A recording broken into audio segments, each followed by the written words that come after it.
इत्तेफाक हो तो ऐसा। पहले एक ही स्कूल से की पढ़ाई, फिर एक ही कॉलेज में लिया दाखिला और अब एक ही सीट से है आईएएस और आईपीएस की आर पार की लड़ाई। जयपुर जिले के बस्सी की विधानसभा सीट इन दिनों अच्छी खासी चर्चा में है। बस्सी की सीट से इस बार कांग्रेस ने रिटायर्ड आईपीएस लक्ष्मण मीणा व भाजपा ने रिटायर्ड आईएएस चंद्रमोहन मीणा को मैदान में उतारा है। दोनों प्रमुख दलों ने आईएएस और आईपीएस को आमने सामने खड़ा किया है। दोनों आपस में दोस्त भी है और रिश्तेदार भी है, लेकिन अब लड़ रहे हैं सियासी लड़ाई। दोनों का गांव भी आसपास ही है। हम आपको बता दें कि लक्ष्मण मीणा सिया का बास गांव के रहने वाले हैं, जबकि चंद्रमोहन मीणा जयराम का बास गांव के रहने वाले हैं। लक्ष्मण मीणा उम्र में चंद्रमोहन से थोड़े बड़े हैं, हालांकि फिर भी दोनों ने एक साथ ही स्कूल की पढ़ाई लिखाई की। यहाँ तक कि कॉलेज भी दोनों एक साथ ही गए।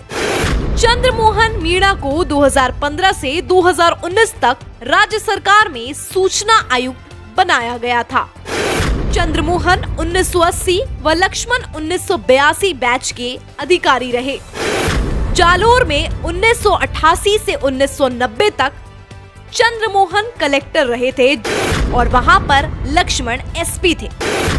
उसके बाद बीकानेर में चंद्रमोहन जब 2000 से 2002 तक डीसी रहे थे, तब वहां लक्ष्मण मीणा उसी समय आईजी का पद संभाल रहे थे। बीजेपी चंद्रमोहन मीणा तो पहली बार चुनाव लड़ रहे हैं, लेकिन लक्ष्मण मीणा 2009 में डॉक्टर किरोड़ी लाल मीणा के सामने दौसा लोकसभा से भी चुनाव लड़ चुके हैं, लेकिन किरोड़ी से लक्ष्मण मीणा चुनाव हार गए थे।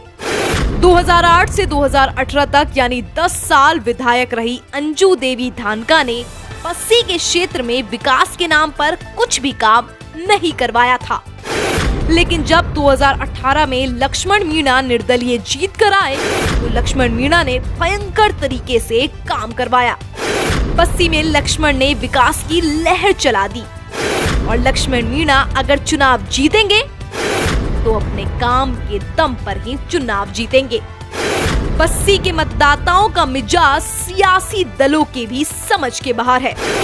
यहाँ बस्सी ने पिछले 3 चुनावों से निर्दलीय उम्मीदवार जीत रहे हैं। 2008 व 2013 में यहाँ से निर्दलीय अंजू देवी धानका चुनाव जीती थी। 2018 में पिछला चुनाव लक्ष्मण भी निर्दलीय के तौर पर ही जीते थे, लेकिन इस बार लक्ष्मण को कांग्रेस ने टिकट दिया है।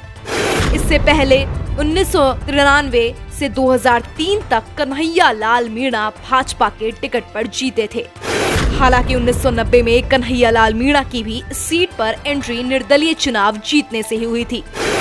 उससे पहले 2 चुनाव में यहाँ से कांग्रेस के जगदीश तिवारी विधायक चुने गए, तो इस सीट पर निर्दलीय उम्मीदवार का हमेशा दबदबा रहा है। 2 बार अंजू देवी धानका तो इसीलिए निर्दलीय जीत गई क्योंकि यहाँ मीणा समुदाय के 3-4 उम्मीदवार खड़े हो जाते हैं, जिनके बीच अंजू देवी धानका फायदा उठा जाती है। लेकिन जब विकास नहीं करवाया तो 2018 में अंजू देवी को साइड में कर दिया गया। लेकिन इस बार देखते हैं कि कांग्रेस का आईपीएस या बीजेपी का आईएएस कौन जीतेगा चुनाव। हालांकि दोनों के बीच बराबरी का मुकाबला देखने को मिल सकता है। कांग्रेस के लक्ष्मण मीणा किसी से कम नहीं है और उधर बीजेपी ने भी रिटायर्ड आईएएस चंद्रमोहन को मैदान में उतार के बड़ा दांव खेला। इसीलिए इस सीट पर यह अनुमान लगाना बहुत मुश्किल है कि चुनाव कौन जीतेगा। अभी देखना दिलचस्प होगा कि इस बार कांग्रेस का आईपीएस या बीजेपी का आईएएस कौन मारेगा बाजी। आपको क्या लगता है, आप है किसके साथ? प्रतिक्रिया कमेंट सेक्शन में जरूर दें। राजनीति से जुड़ी खबरों का सबसे सटीक विश्लेषण देखने के लिए द रिपब्लिक जोन को सब्सक्राइब जरूर करें। धन्यवाद।